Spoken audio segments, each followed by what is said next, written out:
Hello everyone, কেমন আছো সবাই? আশা করি সবাই ভালো আছো। তো আজকে আমি তোমাদের ইটস কেভে প্রো চলে এসেছি।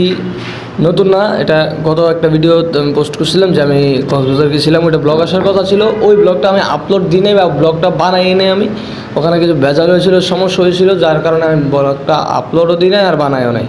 তো তোমরা ঘটনাটা বলছি, আমি পরে বলবো। এখন তোমাদেরকে বলতেছি আমি মূল ঘটনাটা, আমি শুরুর থেকে শুরু করি।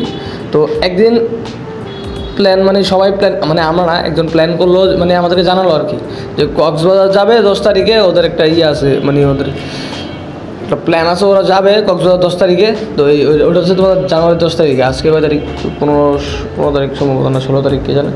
তো যাওয়ার প্ল্যান করছে ওই অনুযায়ী। এখন কত মোট কথা হচ্ছে, প্ল্যান করার পরে আমাদেরকে সাথে দেখা হয়েছিল। তো তোমাদের টি সেশন হয়েছিল, আমি ছিলাম কিং জহির, ওই যে এমপি কিং জহির। তারপরে তোমাদের এই আগের যেমন আপনারা চিনবেন না, ও ছিল। তো আমরা যখন আসছিলাম তখন উনি বললো যে তোরা যাবি, যাইস জনপ্রতি 1000 টাকা কইরা।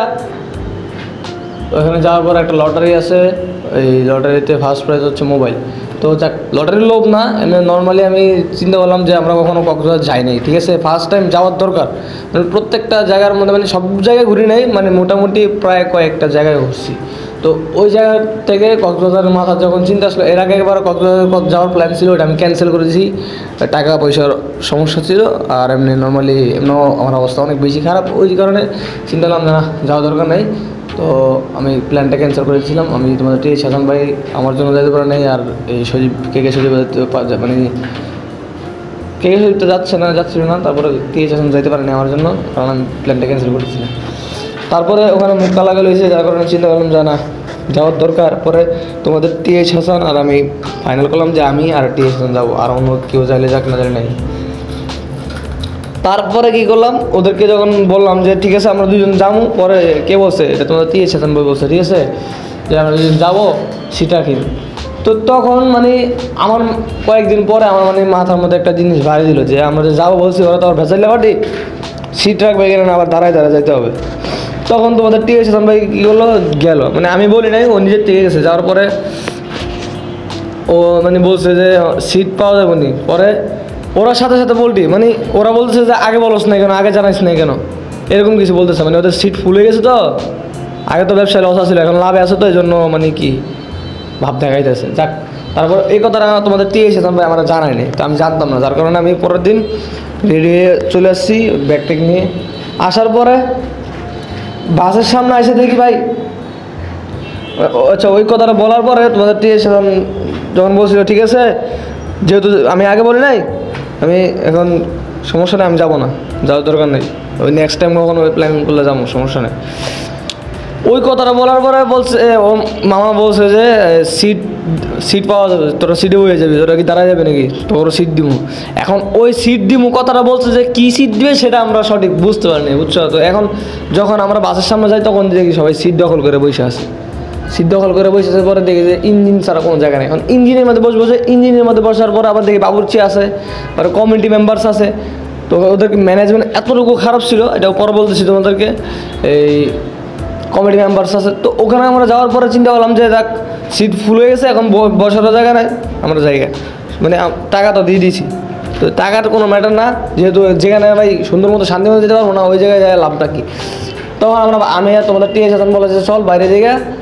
তো বাইরে গেছি, বাইরে যাওয়ার পরে যখন আমার বাসার দিকে যেতেছি, তখন আবার আরএনডিতে কল, তোমাদের আরএনডিতে ভাই কল দিয়ে বলতেছে যে সিট আছে, তোরা আয়। তখন আমরা আবার কী করলাম, যাওয়ার রওনা দিয়েছিলাম, তখন ছিলাম না। পরে গেলে একটা মুখ কালাকালি হয়ে যাবে না, মানে ওর মন খারাপ করে বসে থাকবে, যে ওদেরকে আসতে বলছিলাম, আর বকস্ত করে এখন সিট খালি করছে, ওরা চলে গেছে। পরে আমরা গেলাম, যাওয়ার পরে দেখি কোনো সিট মিট কিচ্ছু নাই, মানে মাথা নষ্ট। একবার টি হাসানের সাথে কত গালাগালি করছি, টি হাসান না, সরি, আর অনেক গালাগালি করছি, চিল্লাচিল্লি করছি। তারপরে আমরা বাইরে গেছি, বাইরে যে রাস্তার ওই পারে বসে আছি, মানে রাস্তার অপোজিট সাইডে ছিল বাস, আমরা ছিলাম ওই রাস্তার অপোজিট সাইডে, আমরা অ্যাক্সেস রোডে আর কি। তো তখন চিন্তা, ঠিক আছে, হাসান বললো যে এখানে হারাই থাক, যদি কল দিয়ে সিটের ব্যবস্থা করে তারপরে যাবো, যদি সিটের ব্যবস্থা না করে তাহলে যাবো না। তখন গেছে আরবিতে ডাক দিছে, কইছে আয় মামা ডাক দিছে। তখন আমরা গেছি, যাওয়ার পর ওখানে যাই দেখি সিটের ব্যবস্থা করছে আমাদের জন্য, স্পেশাল সিট, একদম স্পেশাল। মানে তোমরা এমন স্পেশাল সিটের ব্যবস্থা করছে যে নেক্সট টাইম ওদের আশেপাশেও তোমরা ভিড়বে না, তোমরা কি আমরাই ঘুরবো না আশেপাশে। বাসার থেকে কি হচ্ছে মনে হয় না কোন জায়গা থেকে ভাড়া করে প্লাস্টিকের চেয়ার আনছে আইনা, বাস দাউদকান্দি এক্সপ্রেস বাসটা বড় আছে, তো বাসের মাঝখানে চেয়ারগুলো দিছে। আরেকটা বিষয় হচ্ছে ওই বাসের মধ্যে অধিকাংশ মানুষ ছিল ফ্যামিলি মেম্বার্স, মানে ওরা ফ্যামিলি নিয়ে আসছে, স্ত্রী নিয়ে আসছে, ছেলে সন্তান ভাই বোনদেরকে নিয়ে আসছে। তো ওখানের মধ্যে আমাদেরকে এমন জায়গায় সিট দেওয়া হয়েছে, আমি বসছিলাম, টিএসএ শান্ত বসছিল, তোমাদের ওই আমাদের কে সজীব আছে ওর ফ্যামিলির সাথে বসছে, কোনো ম্যাটার না, ওইটা আমরা ফ্রি আছি, ওইটা কোনো ম্যাটার না। সুজন ভাইয়ের সাথে বসছিল আর ওই মাঝখানে ওদের ফ্যামিলির মাঝখানে বসছিল। তো আমি বসছিলাম এর এক ধাপ সামনে বসছি, বলতে আমার বসানো হয়েছে, কারণ বাসের ভিতরে যখন চেয়ার নিয়ে ঢুকছি, চেয়ার একটা বসানোর পরে জায়গা কতটুকু আছে তোর নড়াচড়া কোনো সিস্টেম নেই। আমি ভাবছিলাম আমি আর হাসান একসাথে বসবো, তো পিছন দিকে জায়গায় দেখে আরেকজন বসে গেছে, এখন ওটার কোনো সুযোগ নেই। তো এখন বসে গেছে, আমি যেখানে বসছি আমার ডান পাশে ছিল একজন মহিলা, বাম পাশে ছিল একজন মহিলা। এখন তোমরাই বলো, মানে অন্য কেউ কীরকম চিন্তা ভাবনা করবে আমি জানি না, কিন্তু আমার মাথার মধ্যে এমন একটা আসছে যে আমি বিশ্বাস যদি করো চোখের পলক ফালানোর চোখের পলক ফালানোর আগে 100 বার চিন্তা করার লাগছে। কারণ মহিলা মানুষ যে কোনো সময় যে কোনো কিছু বইলে বসে থাকলে মানুষজনের ক্ষতি আছে। আর এর মধ্যে আবার বাসের মধ্যে সবাই হচ্ছে ফ্যামিলি আর আউটলুক, কেউ পরিচিত লোকরা যে আমার ব্যাপারে কিছু জানে বা আমার সম্বন্ধে কিছু জানে, আমি ভালো না খারাপ ওটা জানে, এরকম কিছু কেউ নেই, সব হচ্ছে আউটলুক বেশিরভাগ। তুই ওখানে এমন একটা সিচুয়েশনের ফেস করছি আমি, তোমাদের আজ পর্যন্ত এরকম সিচুয়েশন কখনো ফেস করিনি আমি। বিশ্বাস যদি করো এতটুকু খারাপ লাগছে, যাওয়ার সময় আমি ঘুমাইতে পারি নাই, তারপর রাত্রে 2টার দিকে রওনা দিছে।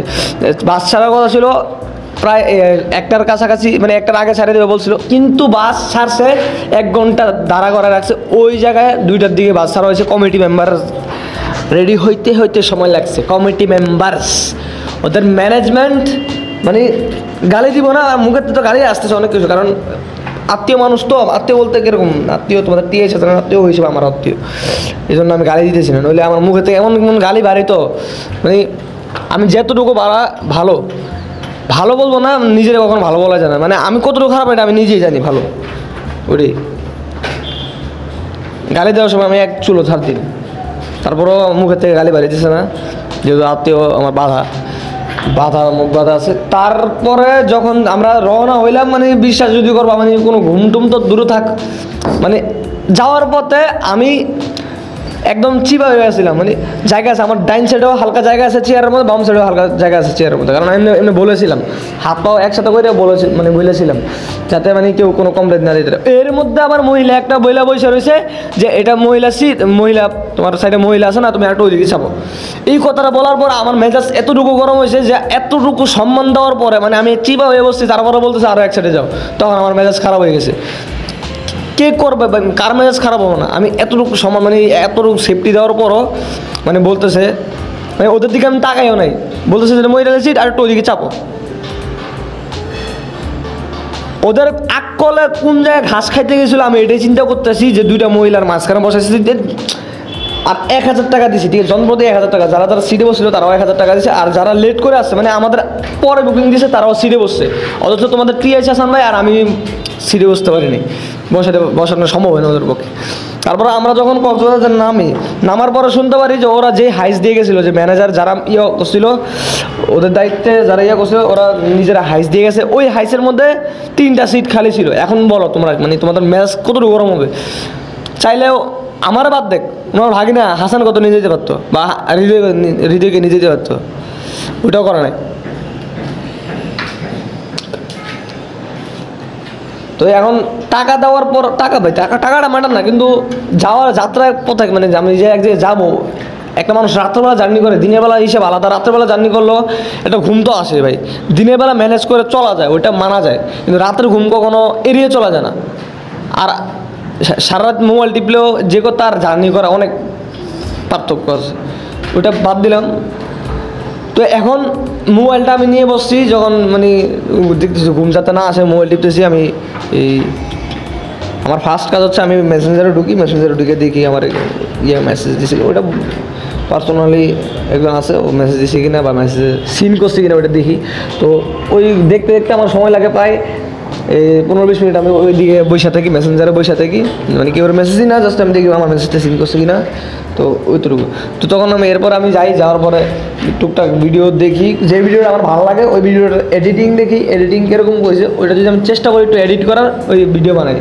বাসের মধ্যে হেডফোন নিয়েছিলাম, তোমাদের আর.এন. রিডার থেকে একটা হেডফোন নিয়েছি, আমি ভিডিও বানানো শুরু করছি। ভিডিও কীরকম ভিডিও, ওই রিলস ভিডিও বলে যে এই অ্যানিমেট, মানে আমি নিজের থেকে বানাইছি ফটো মটো দিয়ে ওইটা আর কি। তারপরে সারা রাত কাটাই দিলাম ওখানে, মানে নামছি, পরে শুনতে পারছি হাই সিট খালি ছিল। তারপরে তোমাদের আরও অনেক ঘটনা ঘটছে, অনেকগুলো কথা বলছে যেগুলো ইয়ে করে নেয়। পরে ওখানে যখন বাস থেকে নামছি, নামার পরে তোমাদের টিএ চেতন ব্যাপার বলতেছে যেদিন বাসে উঠবো এর আগের দিন নাকি ও জিজ্ঞেস করছিল যে সিট খালি আছে কিনা। ওরা একটা মানে এমন কথা বলা হয়েছে যার পরে ও মেজাজ গরম হয়ে গেছে যে আমাদেরকে আগে জানাস না কেন, এই কথাটা আমার পরে বলছে। পরে বলার পর আমি বলছি তুই আমাদের আগে বলতি, বাসার থেকে তোর নামে বাসার লাত্তি মেরে যাইতাম আমি। এই কথা কোন আকলে কোন যুক্তিতে বলা হবে যে এর আগে আমাদেরকে জোর করে, মানে গাড়িতেই উড়ে ফেলতেছে জোর করে, ওই দিনেই 2 সপ্তাহ আগে গাড়িতেই উড়ে ফেলতেছে, আর এখন বলতেছে আগে বলস না কেন। এটা কোন ধরনের কথা ভাই, কোন যুক্তিতে ইয়াটা আসে ওদের মাথার মধ্যে। দ্বিতীয় কথা হচ্ছে ওখানে যাওয়ার পরে আমার মেজাজ এতটুকু গরম ছিল যে ওই সকালে নাস্তা দিয়েছে, তারপর ওই নাস্তাটা দিছে একটা চেয়ারের মধ্যে পরোটা দিছে আর ডাল দিছে। ওখানে তোমাদের টিএর সাথে আমরা ছিলাম, আমি ছিল আর আর.এন. রিডার ছিল আর কে সজীব ছিল।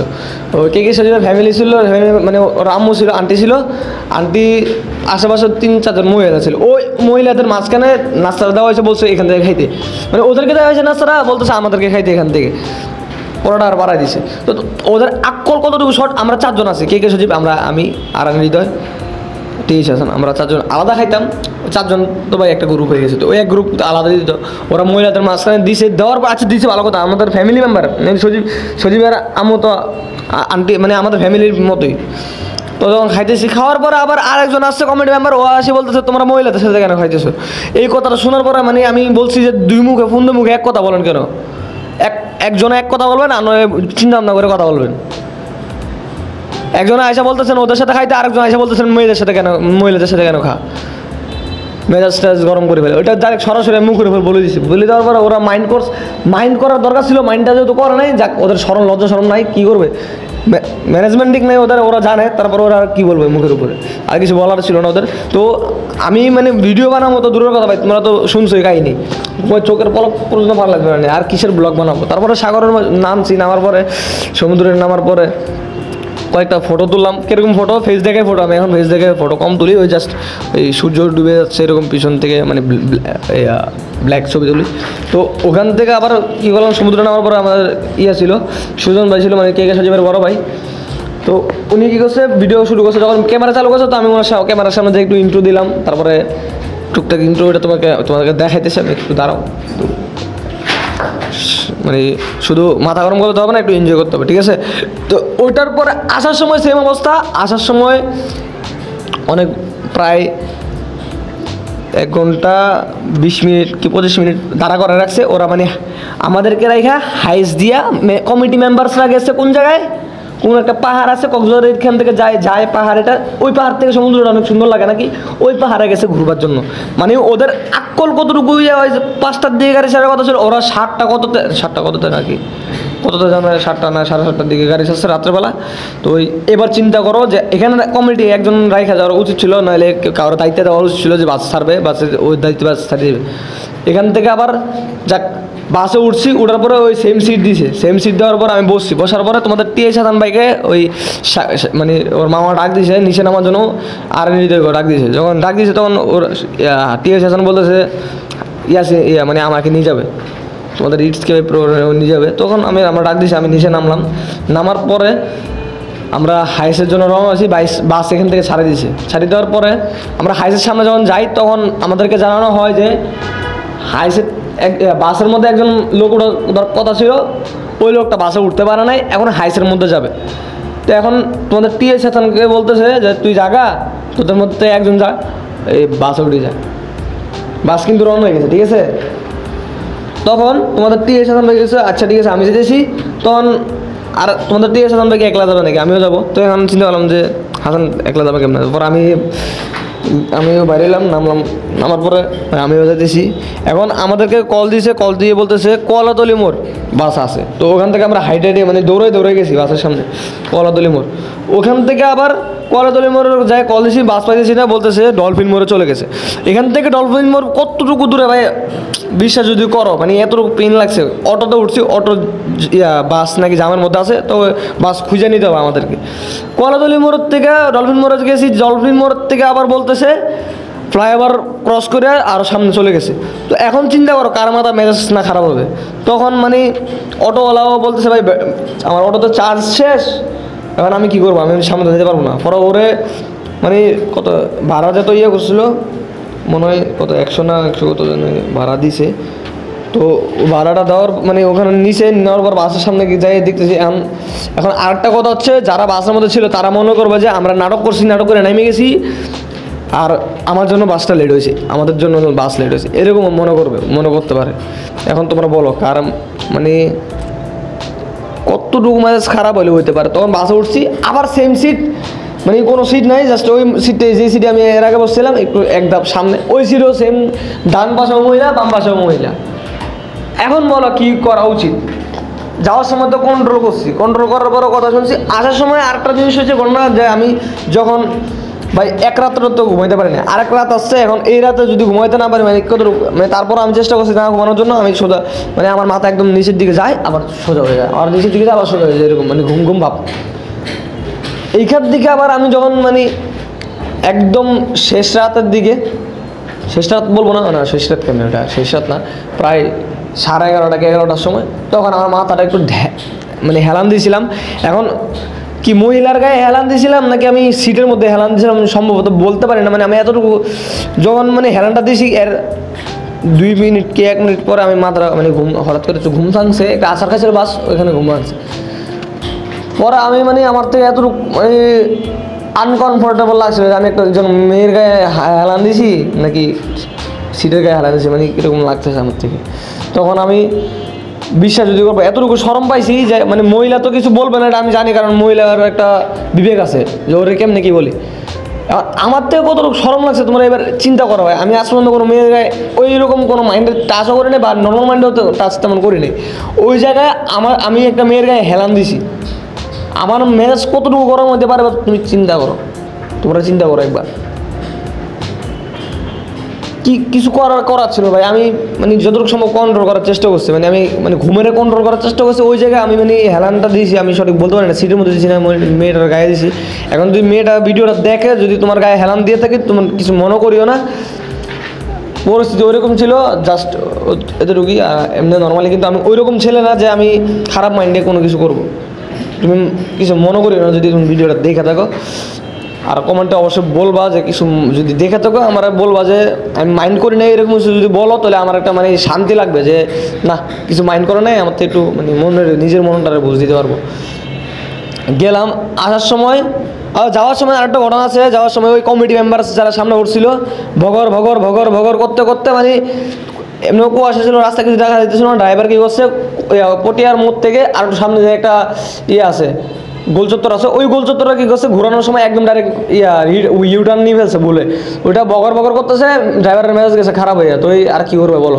এখন কমিটি মেম্বার্সরা যদি এরকম করে, তো আর সাধারণ মানুষ মানে ওদের কমিটি মেম্বার্স হওয়ার কোনো যোগ্যতাই নেই, যে ওরা কমিটি হওয়ার কোনো যোগ্যতা নেই। সরাসরি বলতেছি, যদি রাগ উঠে যদি কিছু করার ইচ্ছা হয় যে তোরে মারে ফেলামো, তোরে মারমো, এরকম কিছু করার ইচ্ছা, তো আসো, ইটসকেপে পুরো দাঁড়ায় আছে, একলা দাঁড়ায় আছে ইটসকেপে, আসো, তোমার তার আঙ্কেল দাঁড়ায় আছে ইটসকেপে প্রো, যদি মারতে পারো, যদি সম্ভব হয়, যদি হ্যাডাম থাকে, আসো। বিশ্বাস যদি করো, এতটুকু মেজাজ খারাপ হয়েছে আমার, মানে আমার মুখের থেকে গালি আসে, মানে মানবতার খাতিরে মুখ দিয়ে গালি বার করতে পারতেছি না।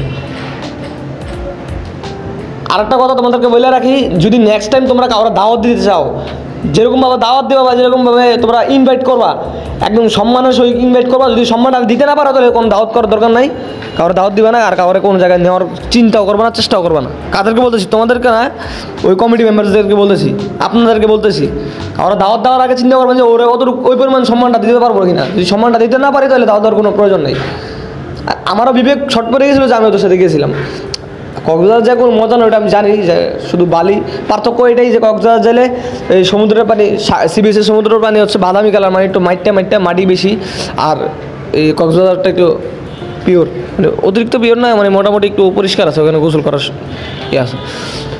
তো আরেকটা জিনিস হচ্ছে ওখান থেকে ডলফিন একদম ক্লোজ, মানে ডলফিন যেগুলো আছে ওগুলো ক্লোজ দেখা যায়। তো ওই ডলফিন হিসেবে মানে একটু সুন্দর, আর মানে প্রাকৃতিক সৌন্দর্য, মানে আশেপাশে কোনো মাছের ট্রলার নাই, নৌকা নাই, জাহাজ নাই, কম, ওই কারণে একটু সি বিচটা একটু সুন্দর লাগে। আর সি বিচের মধ্যে ওইগুলো আছে, যার কারণে পার্থক্য এদেরকুই, এর বেশি কিছু না। আর কক্সবাজার যাইলে তোমরা শুধু দেখতে পারবা যে বালি আর পানি, এর থেকে আর মানে যারা প্রকৃতি প্রিয় যারা, তারা একটু ফিল নিতে পারবে। যেমন আমি একটু ফিল নিয়েছি, মোটামুটি হালকা পাতলা ফিল নিয়েছি, তেমন ফিল নিতে পারে নাই, এর থেকে সি বিচ অনেক ভালো ছিল ওরকম। আর আরেকটা জিনিস, কক্সবাজার আমি যারা যদি কেউ মনে করে থাকো যে অন্য কোনো মাইন্ডে কক্সবাজার গেছে, ওইরকম কিছু না।